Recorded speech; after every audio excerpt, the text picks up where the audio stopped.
Hello and a very warm welcome. You're watching Gravitas with me, Molly Gambhir. Let's get started.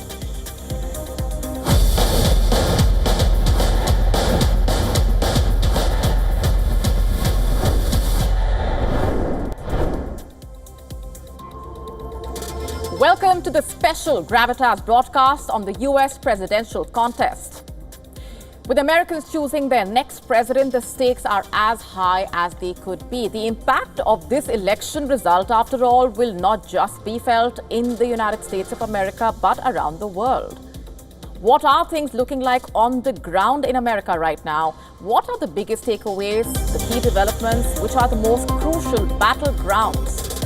How will the outcome impact West Asia, the Ukraine war, the India-US relationship? What happens if there is a tie between Trump and Harris, for example? On Gravitas tonight, we've got you covered on all this and much more.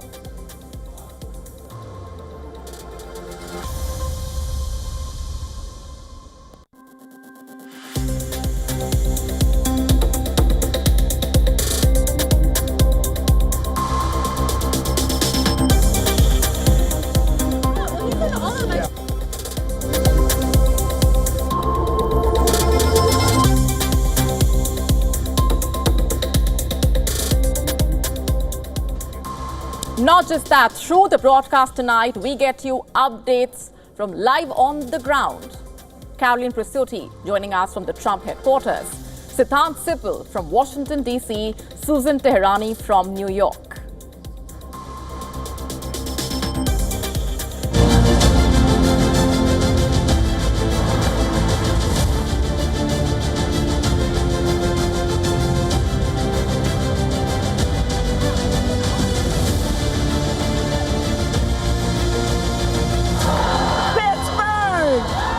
Ready to win.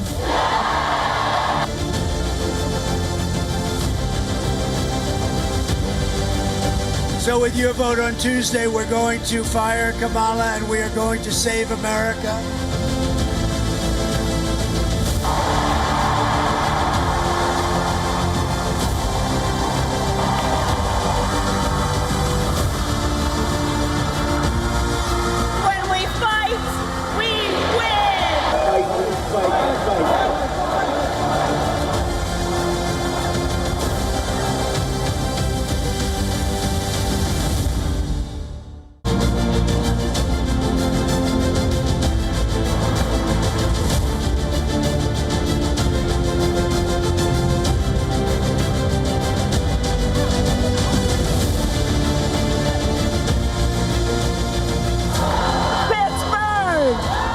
Ready to win.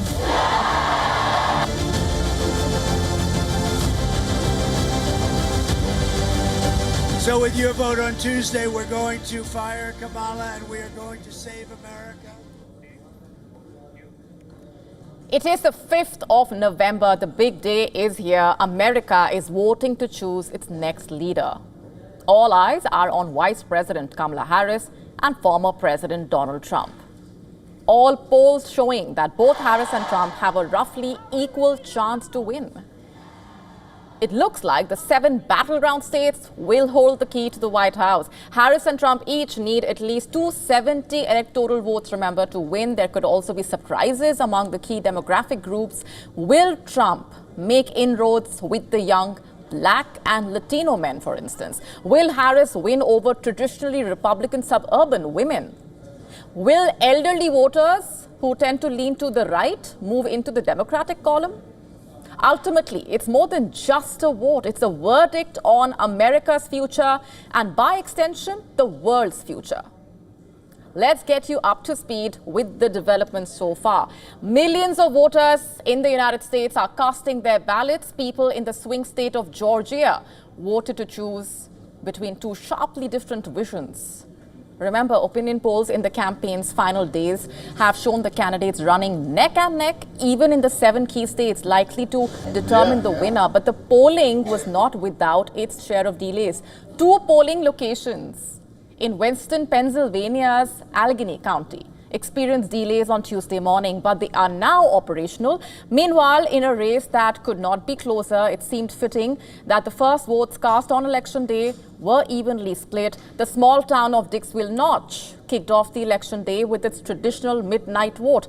At midnight, the town's 6 registered voters gathered at the Tillotson room of the Balsams Resort to cast the first votes. Residents have in fact cast the first ballots here for the last 60 years. The voting ended with a tie between Harris and Trump, each receiving 3 votes. I think New Hampshire's a purple state, and I think it's very divided, and I think even the 6 of us might be divided. Around the world, all eyes are on the U.S. election. In India, Kamala Harris's ancestral village prayed for her election victory. We will tell you more on that later. Remember, Harris is the daughter of Indian and Jamaican immigrants. Her mother was born in Tamil Nadu before moving to the U.S. for a doctoral program. In fact, Harris has shared childhood memories of visiting her grandfather in Chennai and has spoken about how her Indian heritage has influenced her life and career.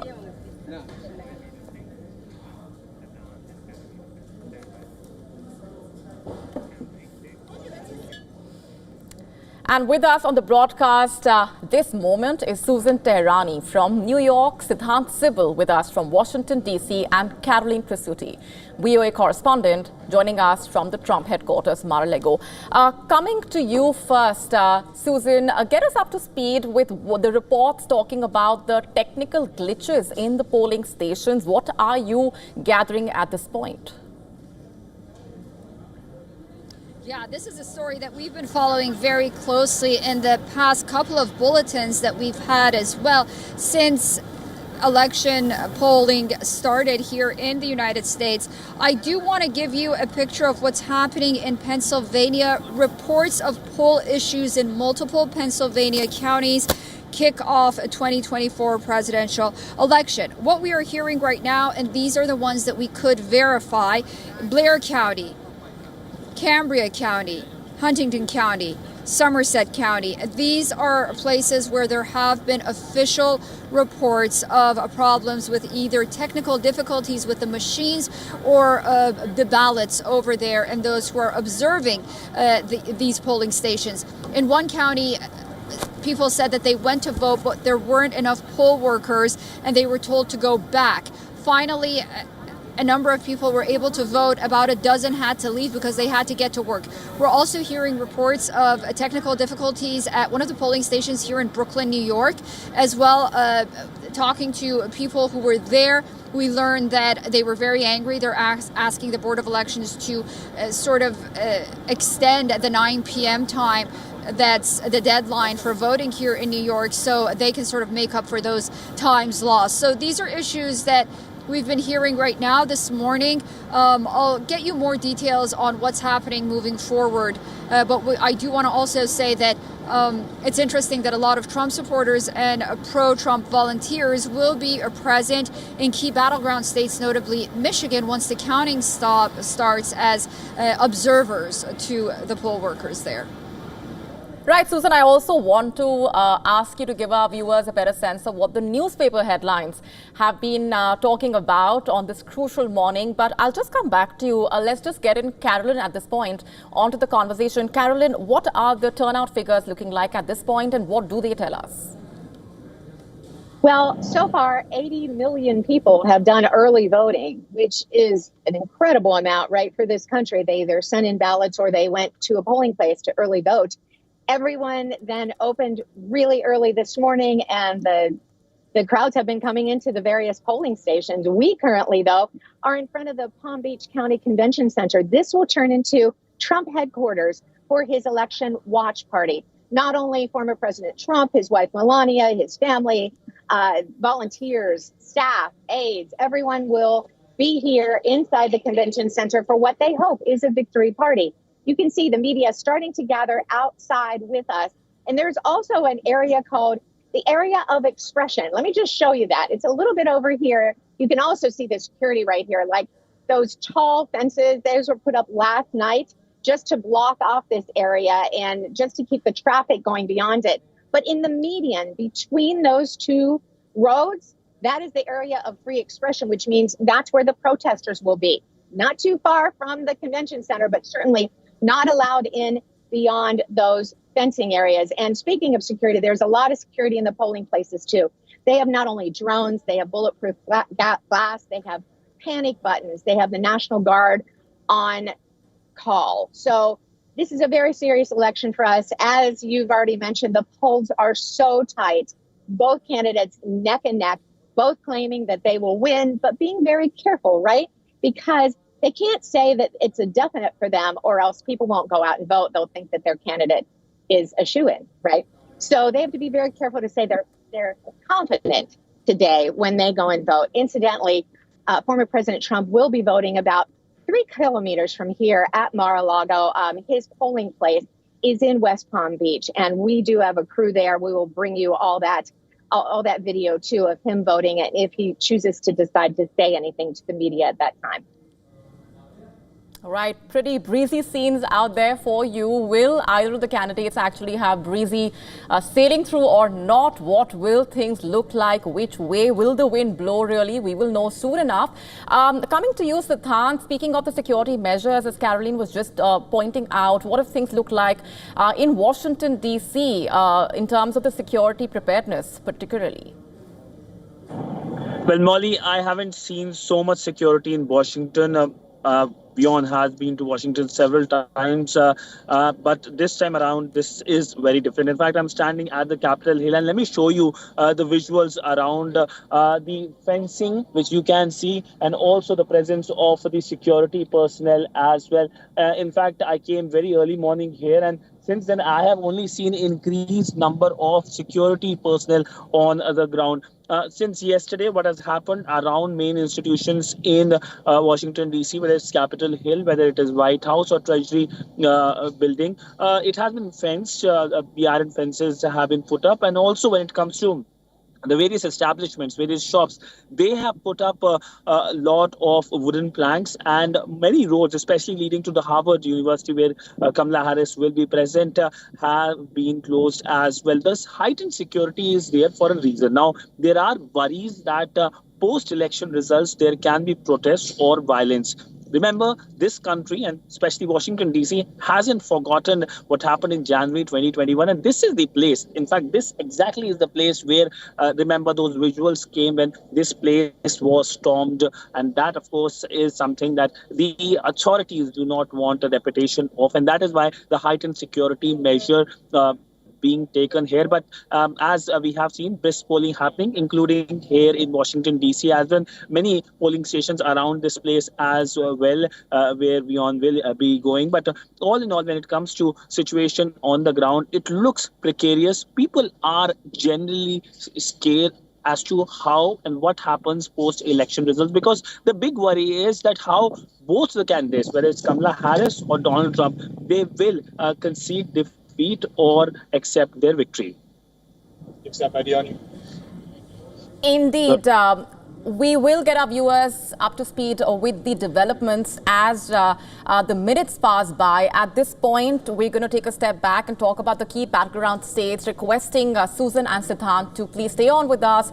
Caroline Prasuti getting us those updates. Thanks very much for the moment. Let's just talk about the crucial contests that will be interestingly important in shaping the outcome. Here's a look at the key battlegrounds and what things have looked like in the previous elections. Just to set some context for you, let's start off with Arizona.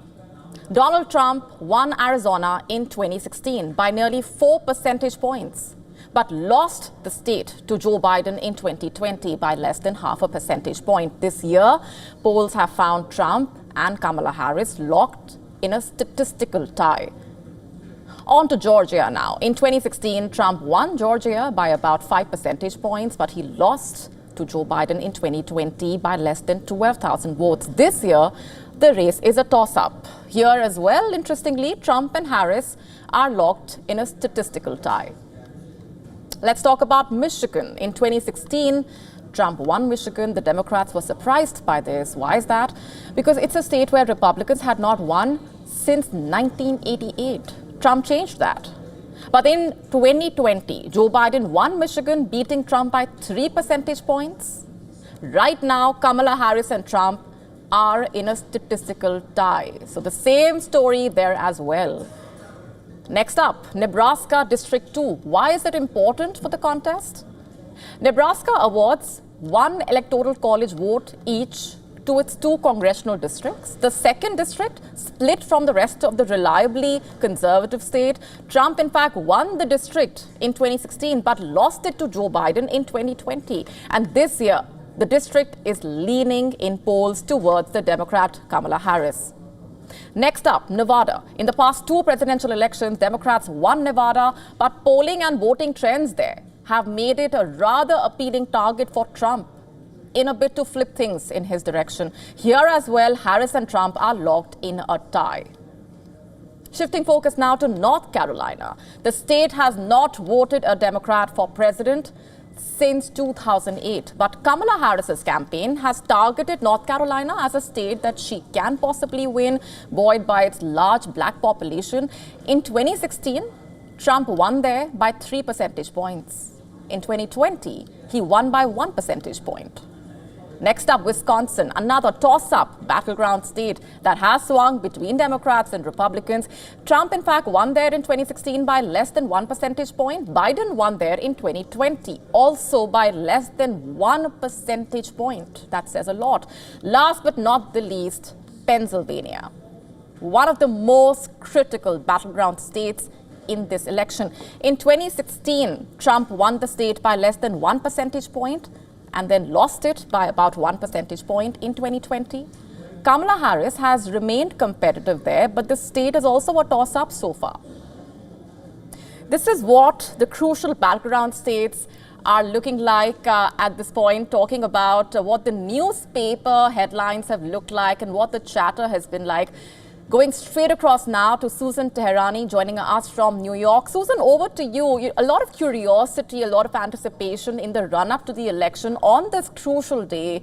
What are the newspapers telling us?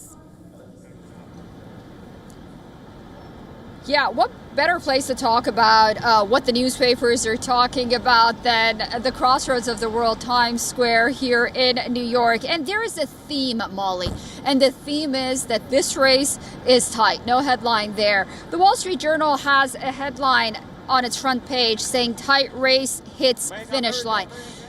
Basically, they're talking about how Kamala Harris's campaign hoped to finish off with a positive message. And her campaign said that the former president's rally in Michigan, which was his final rally, was very dark. On the other hand, you know, the Trump campaign had signs of dream big again for its supporters. So this is what this article is talking about. Let me move on to what else we're hearing from the newspapers. This is really interesting because, you know, we talk about the vote count and how controversial it was in 2020 among Trump supporters. Notably, you can trust the vote count is another article on the front page of the Wall Street Journal. Excuse me. And then I want to move on to what the New York Times is saying. The New York Times basically starts by saying worry and hope on last day of voting, really echoing the concerns of many Americans on both sides of the aisle who are anxiously waiting to see who will become president. And then this is an interesting one that I also saw on the Wall Street Journal. Teachers leave current events out of classrooms. The headline regarding this is, not to really cause any commotion among students who don't agree with each other. Teachers have decided for the most part to just generally address the election so no one gets offended. I don't know if you heard, Molly, but there was also an article that was somewhat, made fun of, which is not a funny matter, but nonetheless, Gen Z always gets the shorter end of the pole, that Gen Z is very concerned about the election, and private schools here in New York have allocated mental health access and accessibility on different issues for those students who feel very nervous about this election. And then finally, the New York Post has an title on its front page, Tiebreaker, once again alluding to how close these races are, and all we need is a tiebreaker for the winner in 2024. Right. Susan, how can we not talk about the kind of outreach that's been made by the two candidates to the different demographic sets? And let's also talk about the Indian American community, for example. The kind of role that they have played in this electoral contest so far, the kind of attempts that have been made by the two camps to try and strike a chord with them. Just yesterday, Kamala Harris once again reiterating his Indian roots. What is your sense? Do the voters really take that as something that will help them decide, or do they see through all of the attempts being made by the two camps? Yeah, it's very interesting. The Democratic Party, at least in recent years, has really been hyper-focused on identity politics, whether it's where you're from, whether you're a minority, your ethnicity, and whatnot. And that's something that somewhat went overboard in the last few years. And I think a lot of Americans right now, at least the ones that I talk to across the United States, they're more concerned about real issues affecting their lives, Indian Americans included. I talk to a lot of Indian Americans here in New York. They're very proud of their origin, but they say that ultimately they live in a country that they have to work and they have to feel safe and raise families. So the issue of the economy, immigration really rings true. On the other hand, you can't underestimate Kamala Harris's appeal to many who really see, a part of themselves because of Kamala Harris's mother being Indian American. So that's there as well. I think what's interesting is the former president has really embraced this community, notably this election season, by constantly, alluding to his great relationship with Prime Minister Modi on the one hand, and then talking about the issue of Hindus in Bangladesh on the other recently, which prompted a number of Republicans to also take notice, which after that, Kamala Harris had to, sort of talk about the issue of, it was during Diwali, the issue of Diwali, and President Biden sort of followed his lead. So, this is a community that's prominent in American politics on the one hand, but prominent in the U.S. economy and upward mobility on the other. A lot of Indian Americans have roots here. They won't vote one way or the other, but the more we go forward, the more it seems that the issue of identity politics is a lot less prominent this year than perhaps it was in 2020. People are really voting with their pocketbooks. Right, Susan, we're leaving it there for the moment. Thanks very much for joining us with those updates.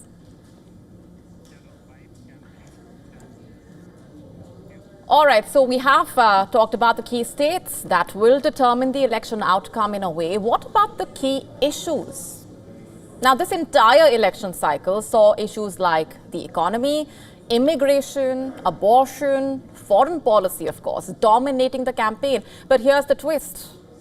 It may not be the big issues that ultimately swing the election result. Instead, it could be a group of voices, the undecided voters, as they are called, the hidden and Arab American voters who end up tipping the scales perhaps and decide who win the contest, maybe.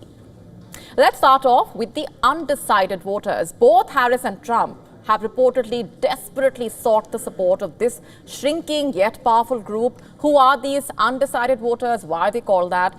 Well, the polls cannot quite capture them. Are they the white working class voters who reportedly pushed Trump to victory in 2016?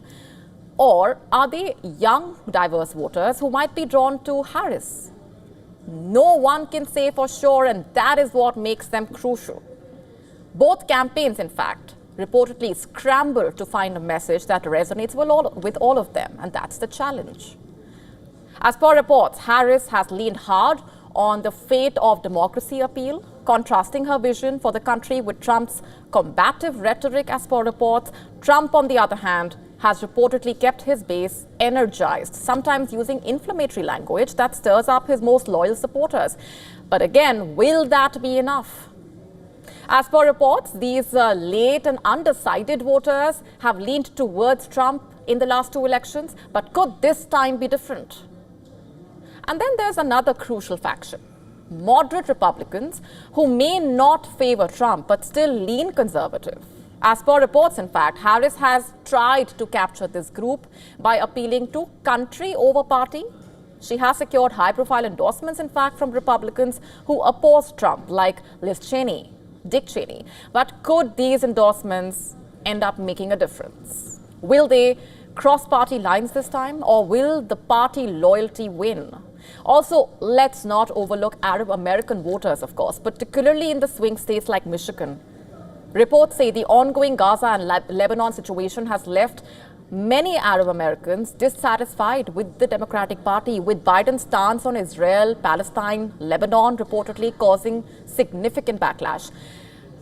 Reports also say while Biden is not on the ballot, that dissatisfaction seems to have trickled down to Harris, who now faces that critical challenge, winning back this disillusioned segment of voters. Recent polling, in fact, showing a dramatic shift. Trump reportedly now leading Harris among Arab Americans. Very significant, a group that overwhelmingly backed Biden just 4 years ago. As per a recent poll from a Saudi Arabian newspaper, Arab News, and YouGov, a British market research company, Trump is leading Harris among Arab Americans 45 to 43. That's a stark reversal from 2020, when Biden led Trump by 24 points, and especially 2016, when Hillary Clinton led Trump by 34 points. Now, this shift could reportedly prove decisive in states, especially the swing states, where every single vote could make a difference. So the power may not just lie with the vocal majority, but also with those who are harder to predict. The undecided, the quiet Republicans, Arab Americans, who perhaps feel let down by both parties. Will they break away from tradition, or will they stick with the status quo? This election may just come down to who can sway these silent yet powerful voices. At this point, let's just take a step back and get in further perspectives from our special guest joining us on the broadcast, Ambassador John Bolton, former United States Ambassador to the UN and former Assistant to the President for National Security Affairs. Thanks very much for joining us on the broadcast. If I can ask you right at the outset, if you were to summarize how different the White House would be under the two candidates, according to you.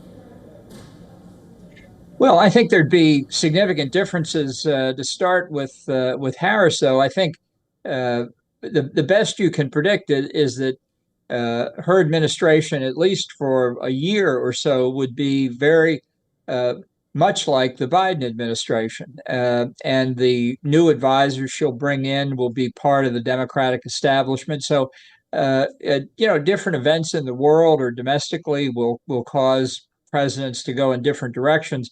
But one of the things many people here say is that if Harris were elected, she would be Barack Obama's fourth term, as in many ways Joe Biden, Barack Obama's vice president, was Obama's third term. Trump is a lot harder to predict because he doesn't have a philosophy. Certainly in the national security space, he doesn't think in policy terms. His decisions are episodic, transactional, ad hoc, all seen through the prism of whether they benefit Donald Trump. There are some things he focuses on. He focuses on illegal immigration across the Mexican border. He's focused on the economy and the still very painful inflation that occurred during the Biden administration. But these are issues that he's used throughout his career, and it doesn't tell you that much about the direction he'll go. Most Republicans hope and think that he will behave like a traditional Republican in terms of lower taxes, less regulation, appointing conservative judges. That may come true, but with Trump, you just never know. Speaking of Trump specifically, do you see him actually being able to end the Ukraine war, for example, if he wins? How do you assess Harris's stance on the war? Well, I think Harris will be essentially like Biden for the foreseeable future for the reasons I just said a moment ago. But particularly in national security, before becoming vice president, she had no real experience. So what she has learned, she's learned during the Biden administration. And while you can't say for sure, the best guess you can make is it will look a lot like Biden. I'm very worried if Trump gets in. He has said on the campaign trail that he could end the war in 24 hours. He just get Zelensky and Putin into a room together and they would work it out. That isn't going to happen. And if it did, of course, it wouldn't be Trump's fault because it's never his fault. So it must be the fault of Zelensky or of Putin. And given Trump's affinity for Putin, I would be very worried that he would conclude it was Zelensky's fault and that Ukraine would suffer accordingly. I think it's very possible within the first 6 to 9 months that Trump could cut off all assistance to Ukraine, and that would have a devastating effect, I think. But I think he thinks he can end this war, and one way to end a war is just to sell one side out. Interesting you say that. Speaking about the other war zone, how can we not talk about the impact of this election result on West Asia? Do you think things would dramatically change over the next few months if either of the candidates actually go ahead with what they've been talking about? Well, I think the first thing to consider is that from today until January the 20th, when the new president is sworn in, we'll have what in America we call a lame duck president. And I think that is always a dangerous period because our adversaries see that as an opportunity to cause trouble. They know the lame duck president only has a few days or weeks left in office and is hesitant to take strong action that would affect his successor. Now, if Kamala Harris wins, then I think the lame duck period is less of a threat, but it's a signal that the policies will basically remain the same. And I think the one major difference there may be depending on the circumstances that exist when Harris takes office. She would be less favorable to Israel than Biden has been. I think most people believe that Trump will be even far more favorable to Israel than Biden has been, and that may be the most likely outcome, but it's not certain because Trump has also said with respect to the war in the Middle East that he wants that over with by the time he takes the oath of office. And I think he just wants it off his table. He doesn't want to have to deal with it. I think it's very unlikely the conflict will be over by then, so he'll have to. But his instinct is just to put it behind him. He views it as a Biden problem. He said the Iranians and their terrorist allies never would have attacked if he had been president, which of course is an unprovable statement in either direction. But I think he just wants to get it out of the way and over with. And who, according to you, is the best choice for India? Well, it's hard to say. We haven't had a lot of debate about national security in the course of this campaign. I think that Trump believes he has a good personal relationship with Prime Minister Modi, but we did not have in the Trump administration really the kind of extended strategic discussions, either bilaterally or through the Asian Security Quad, that I wish we had had. We had a lot of discussions about what was wrong with trade relations, but not really discussions at the strategic level. Again, Harris has been part of the Biden administration. Biden has, I think, worked to help strengthen the Quad, to make it a more important decision-making forum. So my guess is that Harris would follow that approach and would prize meetings with Quad members, again, one-on-one or in a group, very highly. All right, Ambassador Bolton, we're leaving it there for the moment. Thanks very much for joining us on the broadcast. Well, thanks for having me. All right, so who becomes the next U.S. president? The answer to that question, of course, is highly anticipated. The developments are being closely watched and monitored by millions around the world. Like we said, the outcome of this election will be felt far beyond America's borders.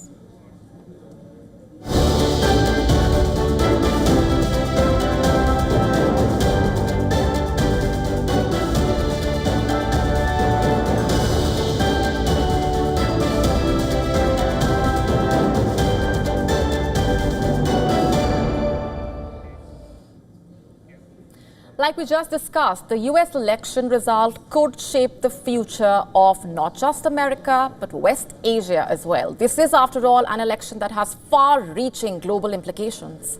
So whether it is former US President Donald Trump or US Vice President Kamala Harris, whoever sits in the Oval Office will not just hold the key to what happens in the United States. Their decisions will impact other parts of the world as well, especially at a time like this, where tensions are running high in West Asia. US foreign policy holds immense sway over long-standing crises in the region.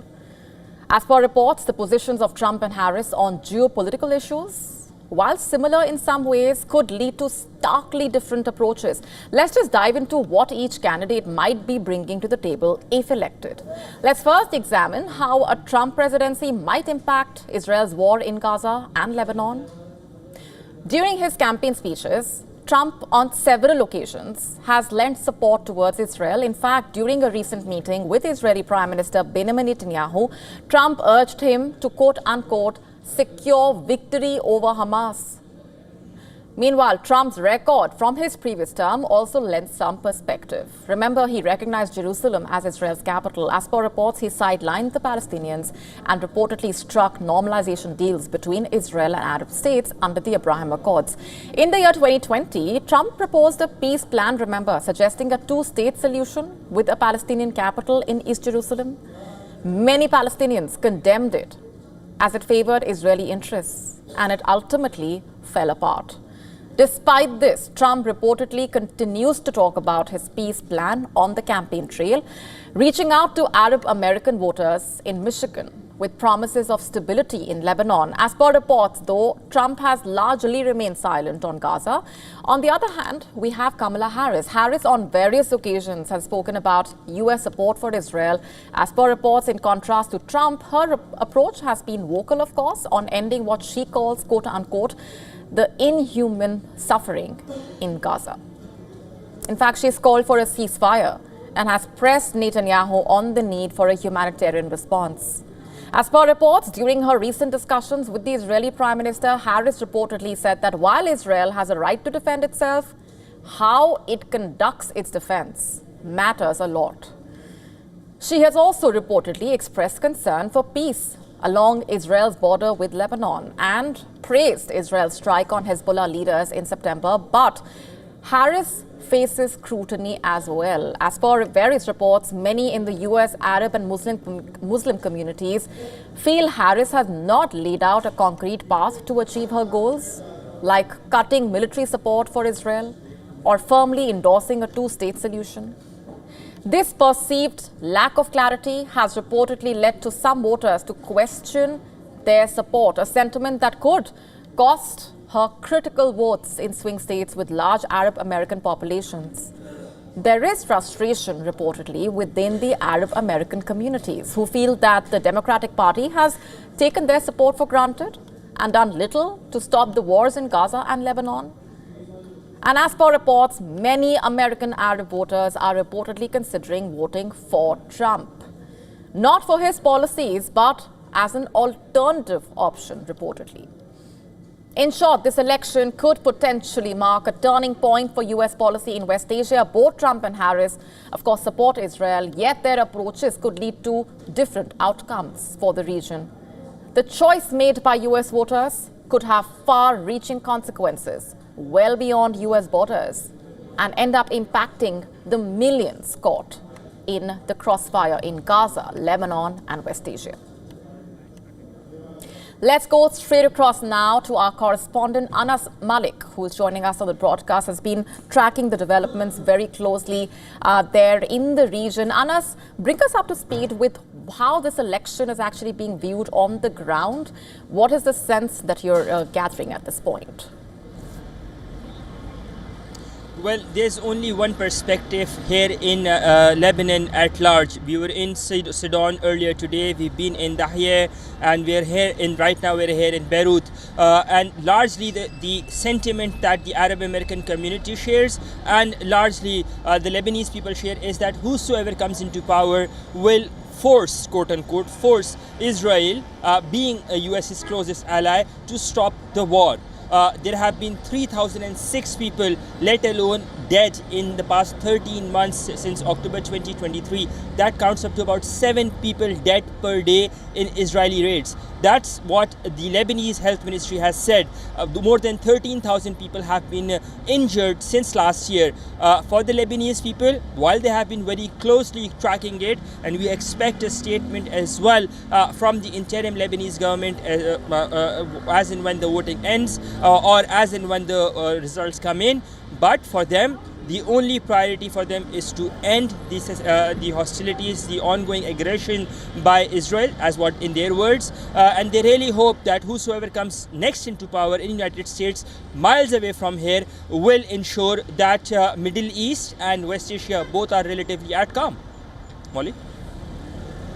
Right. When you've been speaking to the locals on the ground, Anas, in these different parts that you just mentioned, to what extent has the war, the tensions actually been at the top of their mind, and the impression that they have gathered from the stance that's been taken in the United States, which of course directly impacts them? Well, war has been has had a greater impact. I think it's number one on the priority agenda, primarily because we're talking about 5.28 million population of Lebanon, and about 1.8 or 1.9 million having been forcibly relocated. They're internally displaced persons, they're refugees now, most of them from south and north, and their supplies are limited.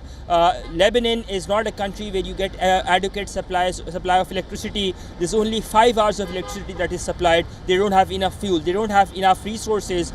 So that remains at the top of the problem. The war just adds to the problems, adds to their misery, because that has them homeless as well.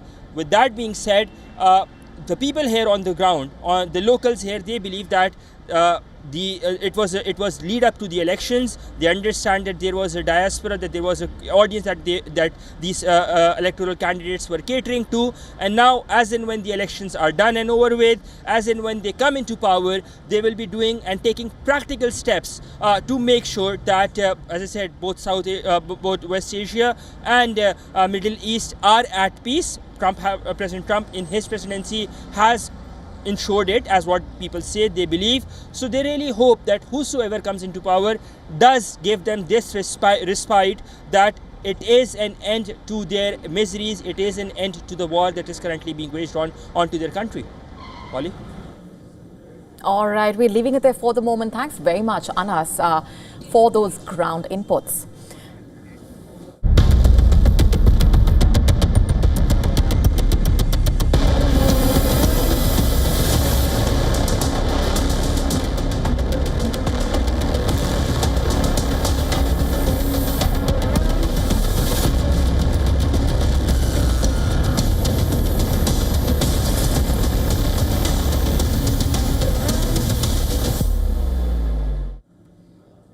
I'm talking about how the election outcome could impact the Russia-Ukraine war.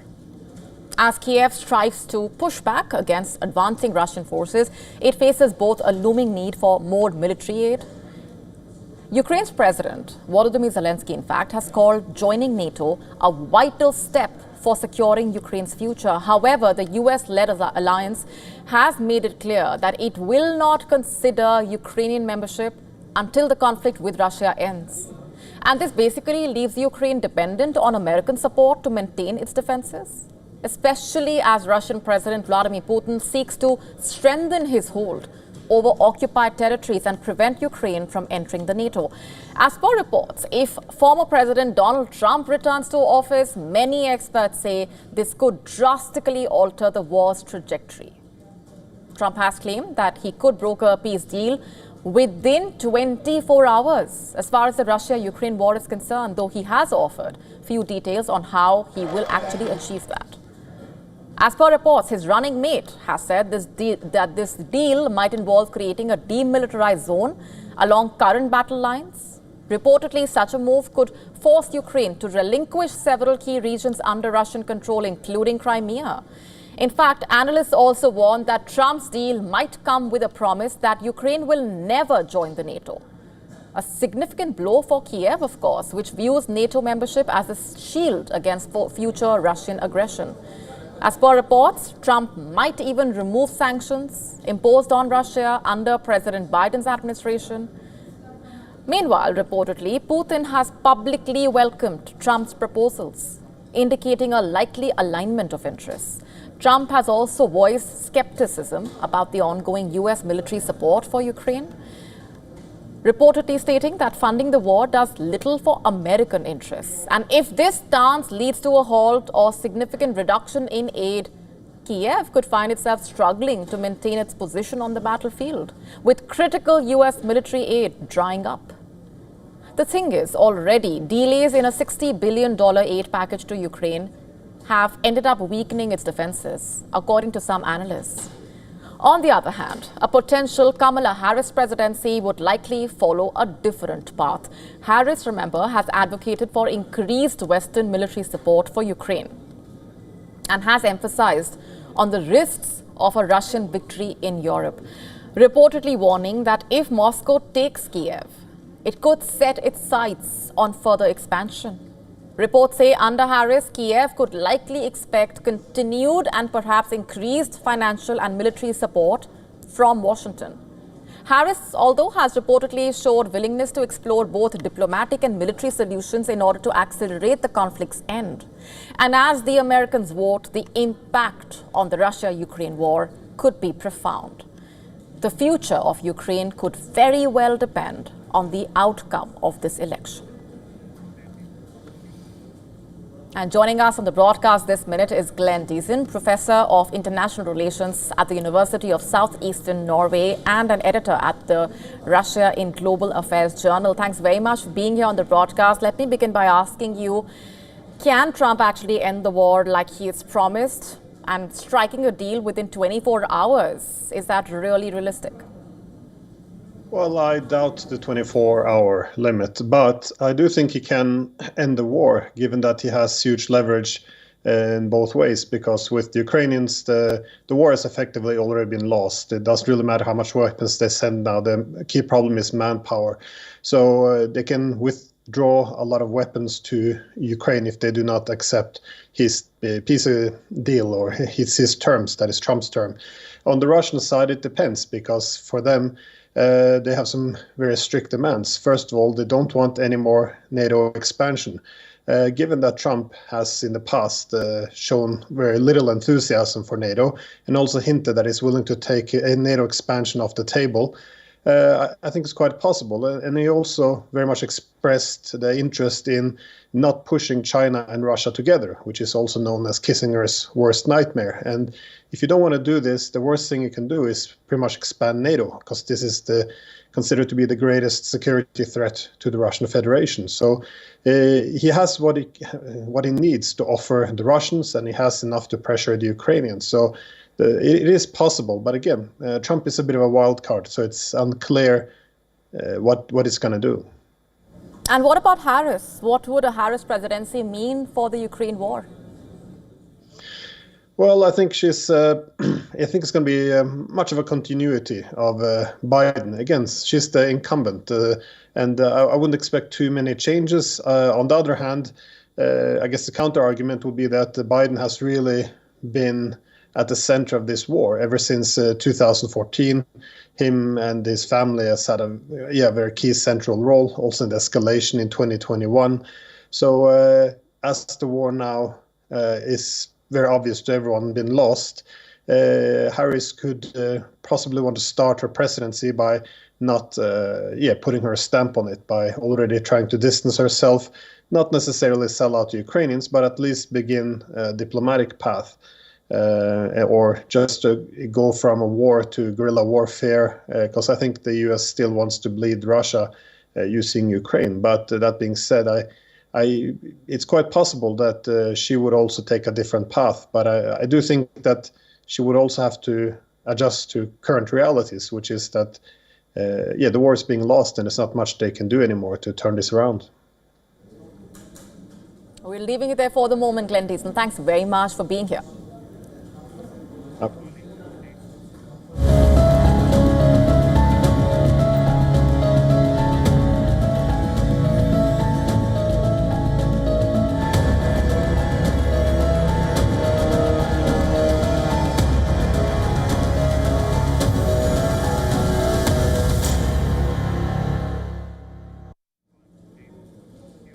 On to the other key question that we are focusing on tonight. How will the US presidential election results shape the relationship between America and India?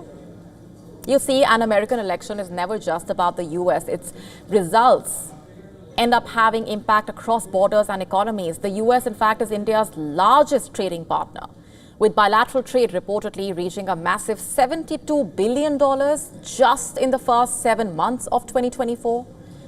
Skilled Indian professionals play a crucial role in critical US industries like tech and healthcare, and thousands of Indian businesses work directly with American markets. The stakes are as high as they could be, and the choice between the candidates will end up setting the tone for these vital connections to a great extent.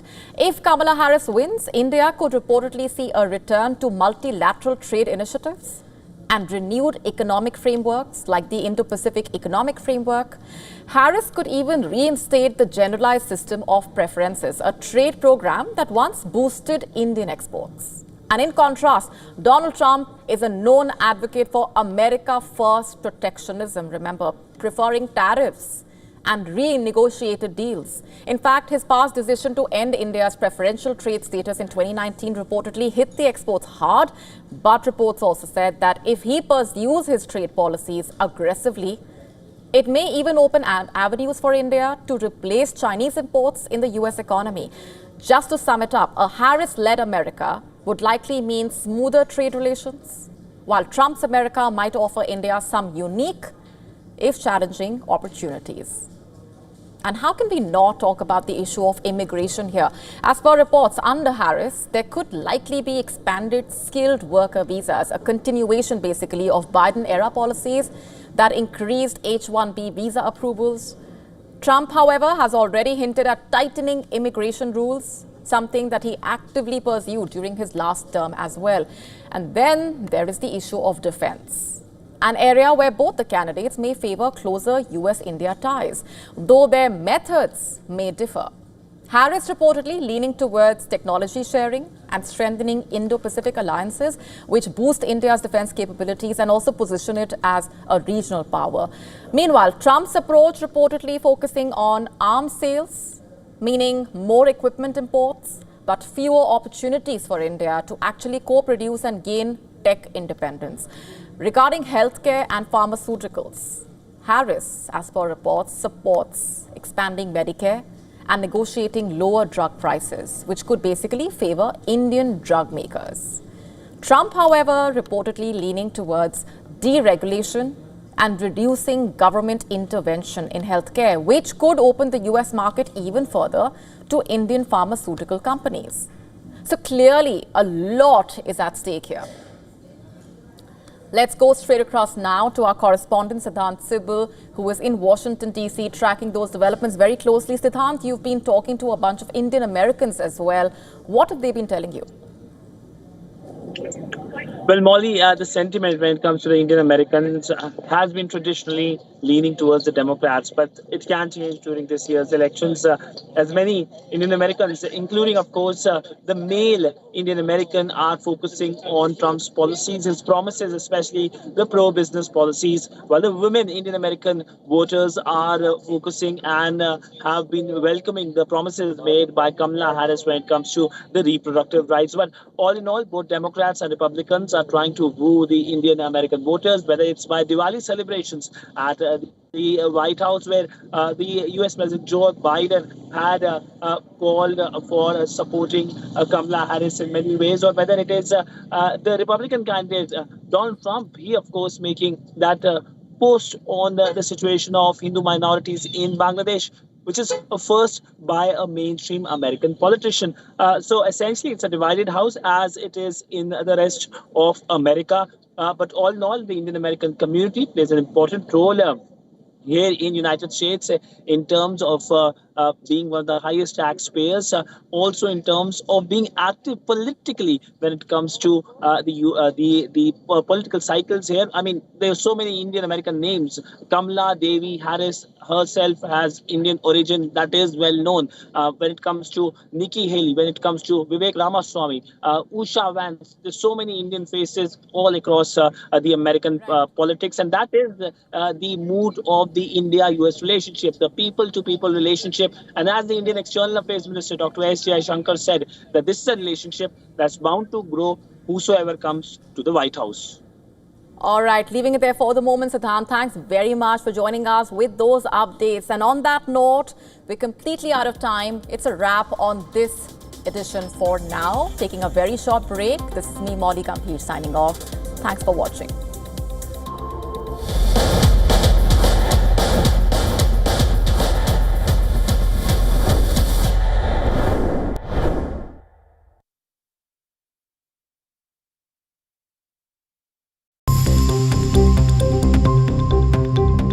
Get ready for WION's comprehensive coverage of the U.S. election. Thank you very much, everybody. We will win. People get more active on both sides of this issue.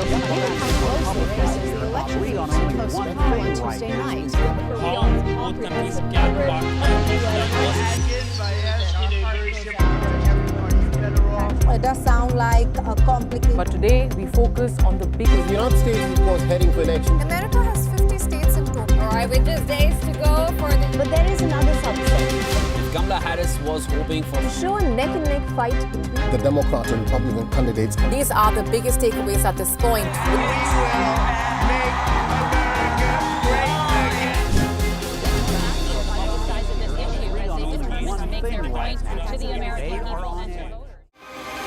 The US race to power, marked by high-octane campaign rallies, life-threatening encounters, game-changing presidential debates, the color and the drama, the key defining moments, deep insights and informed analysis. Watch continuous coverage of the US presidential elections 2024 on WION World is Wide. When a superpower votes, the world listens. Are we ready to do this? A few thousand Americans could swing the world towards war or peace, tension or calm, cooperation or imposition. She didn't mention inflation. From Washington to Moscow, Gravitas has every angle covered. Interact with us with the hashtag US2024 with Gravitas.